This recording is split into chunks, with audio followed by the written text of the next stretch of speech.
Hey, so I want to run you through certain foods you want to be eating, including into your diet to lower your high blood pressure. Now, what if I told you the food actually on your plate, okay, has more control over your blood pressure than pills do? Pills that you're probably getting subscribed, okay? I'm not kind of exaggerating. The right foods don't just help a little bit, they physically relax arteries and put out the fire that's stiffening them, okay? And they feed the one organ nobody almost connects to the high blood pressure, which is your gut. Now, by the end of this video, you're going to understand exactly what to eat, what you should be eating, what works. And I'm going to explain it quite simply, okay? So you never forget this, right? This is a masterclass I wish I knew every man over sort of 40 got handed to them, maybe at the doctor's surgery. All right. So let's kind of dive into it. You can pop some questions down below in the chat here, and I can get back to you. So here's the kind of big picture. Okay, to lower your blood pressure with food, you're sort of pulling three levers. Okay, one, okay, open up the pipes. Two, put out the fire, and then three, feed the garden. Just going to try and make it as simple as possible. Now, get these three right, and the numbers come down on their own. Okay, and let me dive into sort of each one. Now, lever one. When I said it, explaining how to open up the pipes, what I kind of mean is think of your arteries like a garden hose. When the hose is relaxed and wide, water flows through quite easily, and that pressure it stays low. Right now, when it's stiff and clamped, and the water has to force its way through and the pressure shoots up. That's blood pressure in kind of one picture. All right.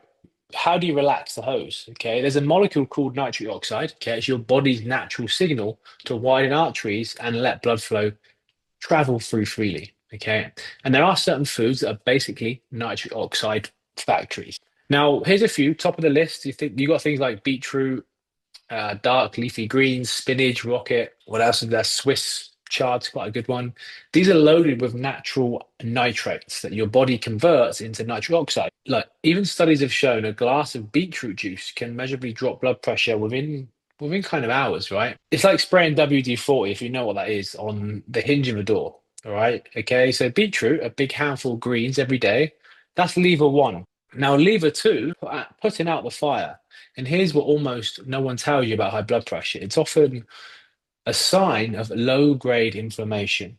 Imagine a fire quietly smoldering inside your blood vessels. Not a blaze, but just a constant smoldering. Yeah. Over years, that heat damages and stiffens your vessel walls, right? So they can't just relax the way that we kind of talked about. Your job is to be a firefighter, and these foods are pretty much the water to put it out. So you got things like berries, like blueberries, blackberries, strawberries. The deep color comes from compounds called polyphenols, okay? And they're some of the most powerful anti-inflammatories pretty much on the planet. I spend a lot of money on berries, to be honest. And you got things like extra virgin oil, real peppery, good quality oil. That that peppery kick at the back of your throat, that's a compound that acts like a natural anti-inflammatory. Okay, pretty much drizzle on everything. Don't go too mad of it because you can overeat. And then you've got the fatty fish like your salmon, mackerel. It's a huge one. Sardines is a huge one. Anchovies. Okay. I mean, we'll come back to why those are special in a second, but they're the firefighters too. All right. Now, a few bonuses like turmeric, a little bit of dark chocolate. The real stuff, by the way, 85% dark chocolate. Yeah, like I said, your berries, your oily fish. That's how you put the fire out. Then you got lever free, feed the garden. Okay. Now, this is the one that might surprise you because inside your gut, you've got trillions of sort of bacteria. All right. Think of them as the garden. Okay. When the garden is healthy and thriving, the good bacteria, it produces compounds that actually help regulate your blood pressure. When it's overgrown with weeds, okay, from processed foods, sugar, alcohol, maybe smoking, the whole system goes haywire. Yeah. And your gut is essentially the second brain. Okay. And it's quietly running the show. How do you tend to feed the garden? There's two things. Usually you give it sort of fertilizer and seeds. All right. So the fertilizer for us is like fiber, specifically soluble kinds, like you got your oats, your beans, lentils, chia seeds, psyllium. These are foods your body needs for good bacteria, and your body loves it. Okay. And when you eat it, they produce compounds that keep your arteries calm. Now, the seeds are fermented foods, all right, like yogurt, kefir, sauerkraut, kimchi. These plants, if they're fresh, a good bacteria, okay, directly into the garden, okay? Feed the garden daily, a bowl of oats, some beans, spoon of kefir, and you're working on your blood pressure from the inside, okay? You're not papering over cracks with medication. Now, let me circle back to those oily fish because omega-3 deserves its own moment here. Think of omega-3, it's like an oil that keeps everything supple. If level one is opening the hose, omega-3 is what stops the hose drying out, okay, and cracking in the first place.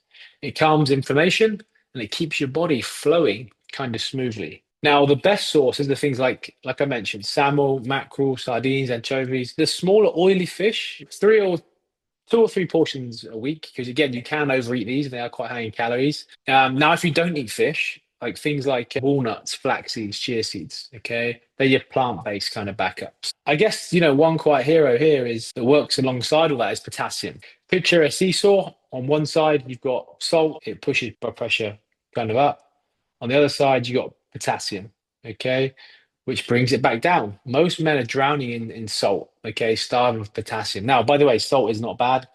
If your body is not metabolically efficiently healthy and you're overeating loads of carbs and loads of crap, then salt is a problem. But in general, salt does not high your blood pressure, just to clear that up.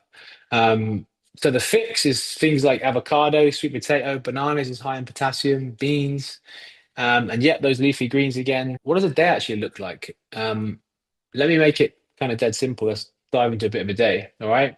I'll give you a bit of an example. Let me think. So again, this is all dependent on each person. So breakfast, you might have oats with berries, spoon of chia, dollop of kefir, could be Greek yogurt as well. So you've just fed the garden to put out the fire, all in one pretty much nice bowl. And then, for example, for lunch, you can have a big leafy green salad, olive oil drizzled over, beetroot on the side, tin of sardines or some salmon on top. Lever one, lever two, and the omega, that's done. Really, really simple, guys. Yeah. And then dinner could be a palm of protein. I love ribeye steak. Don't be scared of red meat. Half a plate of vegetables, sweet potato for your potassium, fiber. Okay, and you pretty much got a whole plate there. As you can see, you're not on a miserable diet here. You're eating real food that happens to quietly fix the root cause of your blood pressure. That's pretty much the masterclass of opening up your pipes with nitric oxide food. Put out the fire of anti-inflammatories, feed the garden with the fiber and the fermented food, okay, and keep it supple, okay, with the omega-3s. Okay, I hope that will kind of make sense. So if you do this consistently and you give your body the raw materials to bring that number down, okay, you don't need medication. All right. Food, as you can see, is the lever. All right. So there are a few others that work with it, and I'll break those down maybe in a different video. But if this has made science finally click for you, all I ask, subscribe, because everything here is all about fixing the root cause of high blood pressure and not chasing symptoms. Now, just to finish, just these foods alone won't help. You need to start training. You need to do some lab work. There's many different things you need to start doing, but nutrition is the first thing you want to be starting to fix up. All right. But cool, subscribe, chuck a comment in the bottom. And by the way, there is a description in the bottom. If you want help with reversing your high blood pressure, because we've helped 3,000 plus men do this, there is an application there if you want to start your preventive strategy.